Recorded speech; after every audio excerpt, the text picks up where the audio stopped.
Sampurasun, Sugeng Rawu, Guan Yang, Horas, welcome guys. Selamat datang kembali di channel WSKT TV.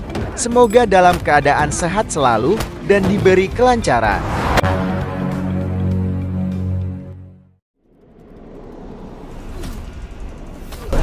Diawali film ini, diperlihatkan ada seorang pria yang sedang disiksa dan akan dibunuh oleh sekelompok gangster.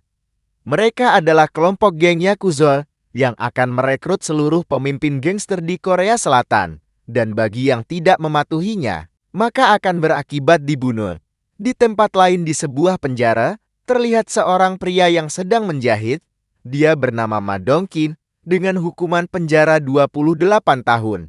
Dongkin adalah seorang mantan ketua gangster terkuat yang paling ditakuti di wilayah tersebut.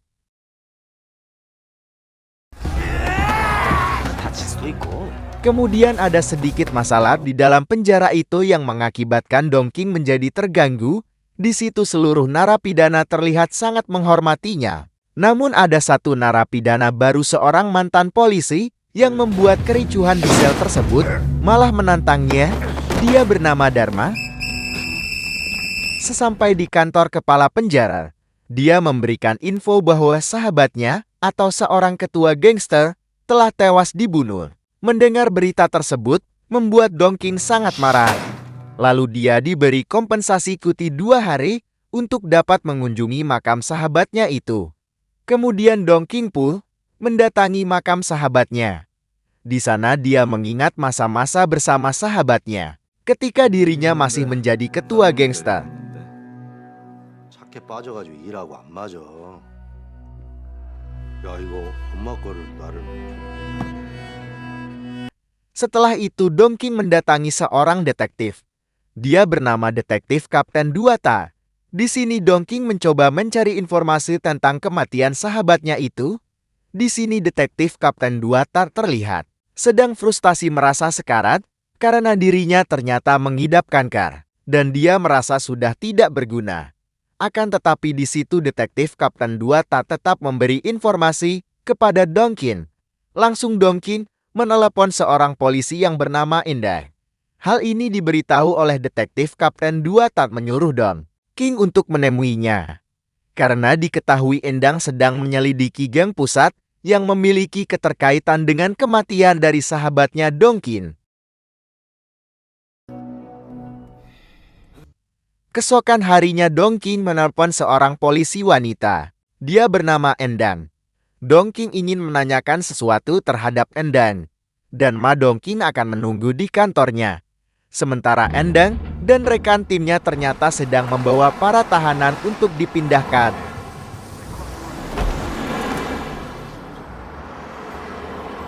Di sisi lain seorang wanita bernama Molek sedang membuang beberapa barang bukti ketika berada di toilet. Ternyata Molek adalah tahanan yang baru saja ditangkap. Singkat cerita, saat di tengah perjalanan, tiba-tiba ada sebuah truk yang sengaja menabrak mobil para polisi dan bus yang membawa para tahanan tersebut.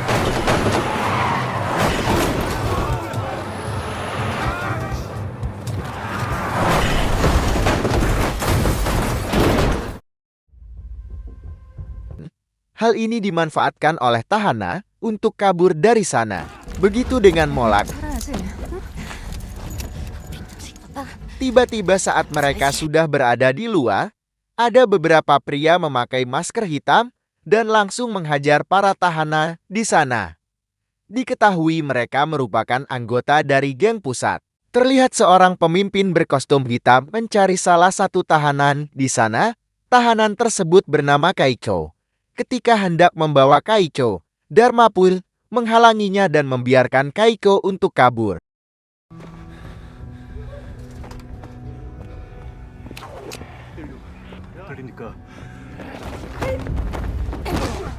Sudah naas kecelakaan ini, keadaan pandangan mata. Kabur, Endang hendak menolong Dharma saat meminta bantuan, tapi tiba-tiba dirinya malah terkena tusukan oleh pria misterius itu. Di situ Dharma melihat tato di leher pria itu. Akan tetapi Dharma malah tertabrak sebuah mobil hingga membuatnya pingsan. Ketika sadar, Dharma sudah berada di rumah sakit. Sedangkan Endang yang sedang sekarat dia dicengu oleh Dongkin dan detektif Kapten Dua Tang. Terlihat Dongking yang sangatlah dendam dengan para pelaku itu. Setelah itu Dongking mendatangi tempat anak buah Kaicho dan menghajar semua anak buahnya.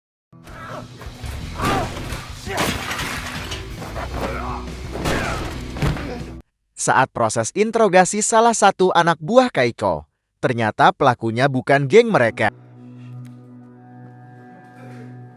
Di tempat lain seorang detektif yang bernama Donnie Wong bertemu dengan kepala kepolisian, dia bernama Kapten Kim Yung.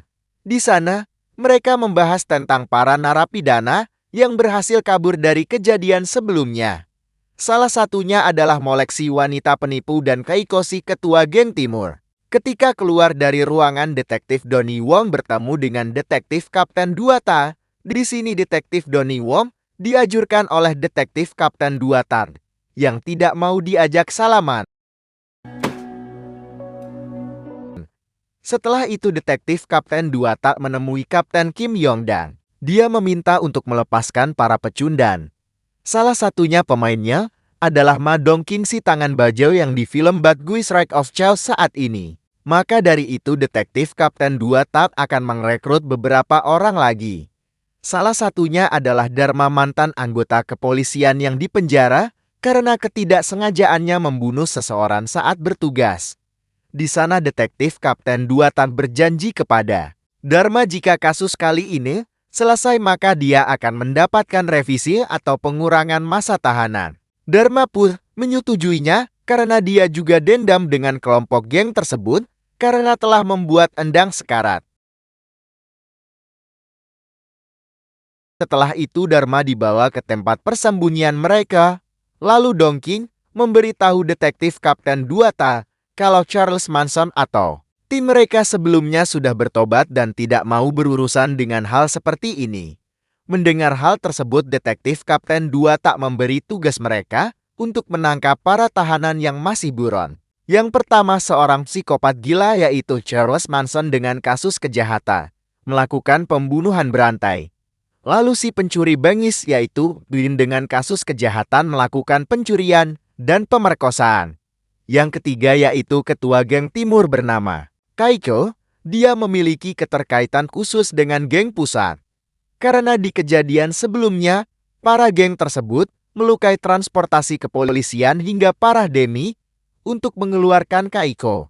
Dan yang terakhir si penipu ulung yaitu Molek. Si Molek adalah wanita cerdik si pembuat situs web perjudian dan Dongking mengenal teman Molek. Dia adalah mantan anak buah Dongkin yang bernama Tarzan Kota. Di tempat lain, terlihat sekelompok preman membubarkan orang-orang yang sedang makan di suatu restoran. Dia bernama Tarzan Kota atau mantan anak buah Dongking. Di situ Tarzan Kota sangat kaget setelah melihat Dongking yang sedang makan. Ternyata Tarzan Kota akan dijadikan umpan untuk menangkap Molek.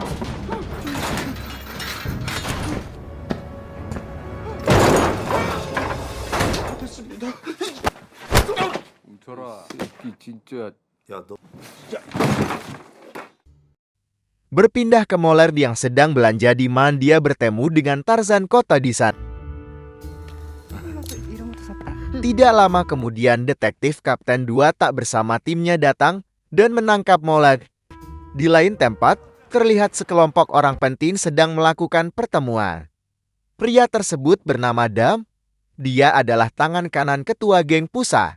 Pertemuan mereka di sana terlihat sangatlah menyenangkan. Namun di balik pertemuan itu mereka sedang diawasi oleh seseorang di suatu ruangan. Sementara di sisi lain Dongkin dan detektif Kapten Dua Tam sedang menginterogasi Molek di tempat persembunyiannya. Tidak lama kemudian Dharma datang dan menginfokan bahwa dia telah mengetahui keberadaan Kaiko. Kemudian detektif Kapten Dua Tak membicarakan tentang Changmin yang keberadaannya susah untuk mereka ketahui. Molek yang mendengar pembicaraan itu dia langsung memberitahu detektif Kapten Dua Tak kalau dia mengenalnya dan mengetahui kebiasaan nongkrong dari Changmin. Di situ Molek menceritakan tentang riwayat Changmin. Setelah mendengar keterangan dari Molek, detektif Kapten 2 Tak pun merekrutnya untuk menjadi tim mereka. Setelah itu, sebelum memulai misinya, terlihat Moler yang sedang menandai rute keberadaan Changmin. Lalu mereka pun memulai aksinya. Les femmes.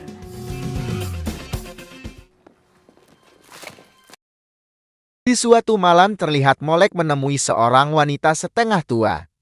Dia adalah wanita yang sangat mencintai Changmin. Di sana wanita tersebut sedang akan mengantarkan makanan kepada Changmin di tempat persembunyiannya. Molek yang sudah mengetahui semua riwayat tentang Changmin, malah dia pun menjelaskannya ke wanita tersebut. Setelah itu wanita tersebut bertemu dengan Changmin dan dia memberitahu Changmin tentang beberapa polisi yang mencarinya. Mendengar hal tersebut, tanpa pikir panjang Changmin segera melarikan diri dari sana.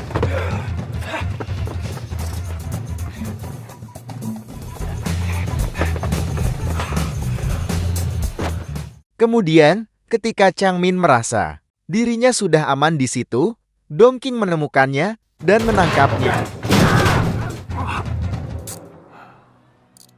Tak lama dari itu rencana mereka pun kacau karena kepolisian datang dan menangkap Changmin tanpa izin dari detektif Kapten 2 Tak.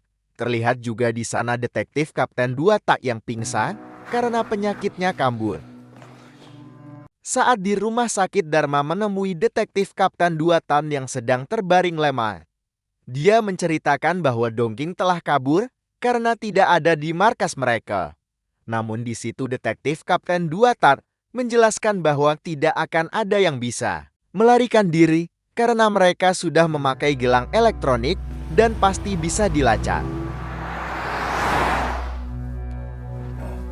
Di tempat lain, ternyata Dongking sedang melakukan aksinya. Di sana dia sedang bersama salah satu bawahan dari geng pusat yang bernama Yongbo.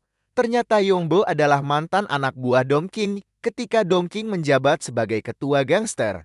Di situ Dongking menginterogasinya tentang siapa sebenarnya ketua geng pusat, namun Chun Ye tidak memberitahunya. Setelah itu kawanan geng pusat datang untuk menjemput Yongbo, sehingga inilah yang terjadi. Memanfaatkan kejadian itu, Pinocchio pun kabur dari sana.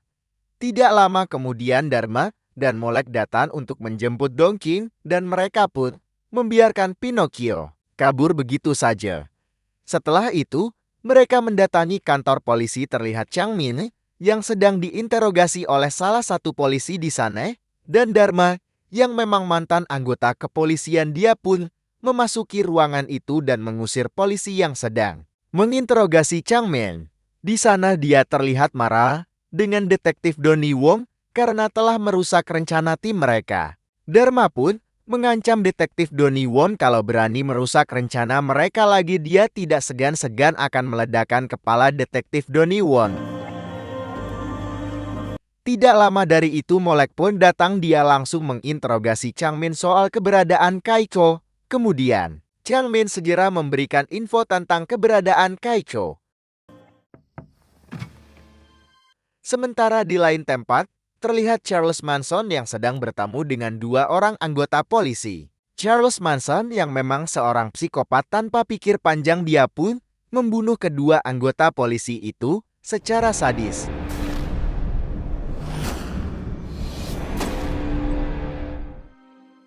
Setelah itu terlihat di sana sudah ada Kaicho yang ingin mengajak Charles Manson untuk bekerja sama di tempat lain. Tim Dong King menemui istri Charles Manson untuk menginformasikan kalau suaminya telah kabur dari penjara. Di situ mereka pun meminta istri Charles Manson untuk mau bertemu dengan Charles Manson. Kemudian mereka pun pergi dari sana, namun tanpa mereka sadari, ternyata Charles Manson telah mengintai keberadaan mereka. Di kantor polisi, Dharma bersama Kapten Kim Yung sedang melihat hasil rekaman CCTV tentang kejadian pembunuhan dua orang anggota polisi sebelumnya. Di situ terlihat jelas wajah Charles Manson dan Dharma melihat keberadaan Kaicho di kejadian tersebut. Tempat lain terlihat istri Charles Manson yang datang ke suatu bar untuk menemui sang suami. Namun di sana Charles Manson malah menganiaya sang istri secara sadis.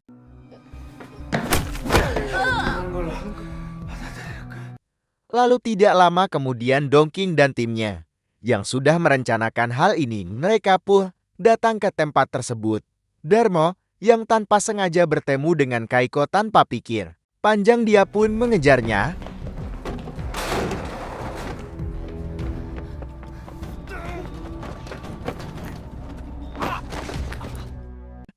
Hingga pada akhirnya dia pun menemukan Kaiko di atas gedung.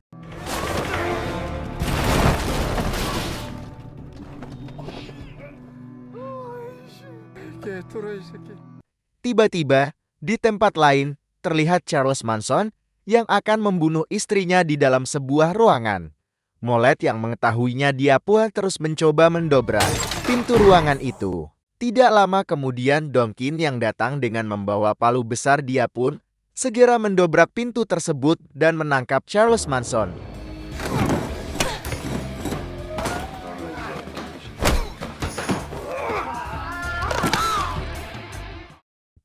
Tiba di markas mereka, Dongkin sangatlah marah dengan Kaiko karena dia mengira Kaiko lah yang membunuh sahabatnya. Itu di situ Kaiko menjelaskan kalau pelaku tersebut adalah ketua geng pusat yang bernama Bos Kohaibota.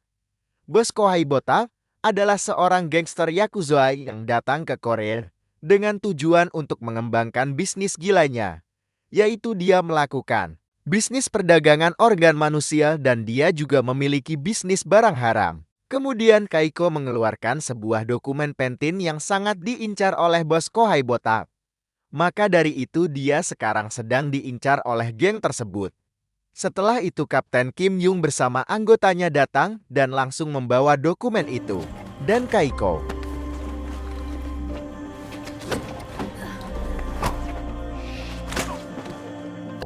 ternyata Bos Kohaibota sudah merekrut pihak kepolisian untuk bersekongkol dengannya. Kemudian Dongking dan timnya diikat di markasnya. Lalu para polisi itu pun membakar markas tersebut.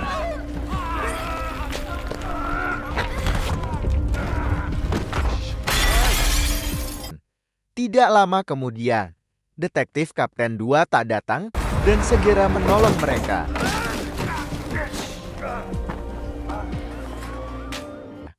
Setelah itu, detektif Donnie Wong dan para medis pun datang ke tempat tersebut. Di situ detektif Donnie Wong memberikan rute sesuai permintaan Dongking. Ternyata Dongking pernah meminta tolong kepada detektif Donnie Wong untuk memeriksa seluruh akses gangster di Korea. Mereka pun mendapatkan lokasi di mana Bos Kohaibota dan gengnya berada. Berpindah ke markas geng pusat. Di sana Kapten Kim Yung sedang bertemu dengan Bos Kohaibota. Di situ juga ada Kaicho yang sedang disiksa oleh Bos Kohaibota karena dia telah mencoba kabur membawa dokumen penting miliknya.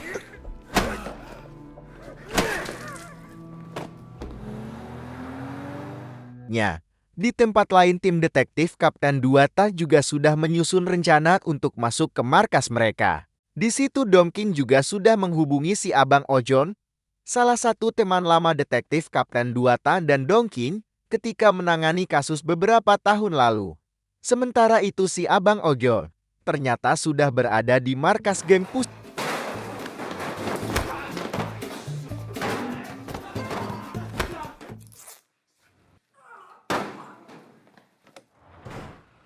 야, 고생 좀 하자. Di sisi lain Kapten Kim Yung ternyata sedang dipaksa oleh Bos Kohaibota untuk memakai barang haram tersebut. Hal itu digunakan Bos Kohaibota untuk melancarkan misi gilanya di Korea. Tidak lama kemudian tim detektif Kapten 2 Tab yang sudah berhasil masuk ke markas Bos Kohaibota mereka pun memulai aksinya. Di sini mereka langsung dicegat oleh para Yakuzon, sehingga inilah yang terjadi.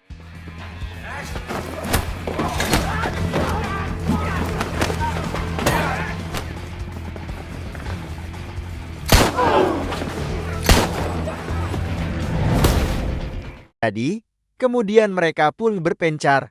Dharma dan detektif Kapten 2 Ta pergi mencari Bos Kohaibota. Sedangkan Dongkin, Molek, dan si Abang Ojol menghadapi para penjaga di sana.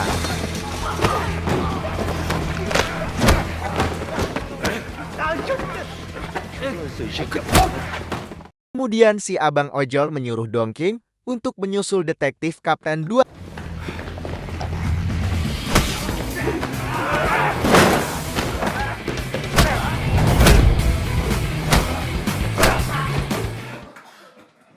Saat pengejaran ini, Dongking bertemu dengan Dharma yang sedang berhadapan dengan Kimung atau tangan kanan bos Kohai Botak.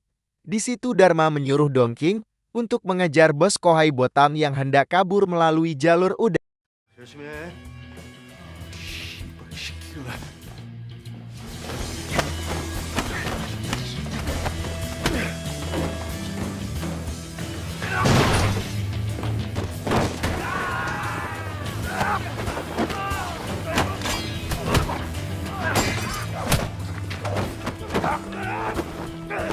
Sementara di sisi lain Molet malah terkena tikam saat menghadapi para penjahat itu. Terlihat juga Dharma yang telah mengalahkan Kimun.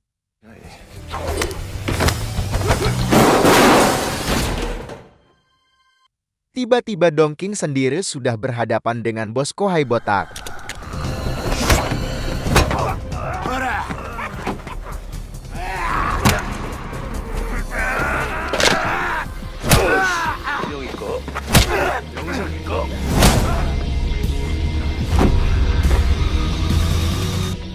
Di sisi lain, detektif Kapten 2 Tar yang melihat Kapten Kim Yung sedang disandra.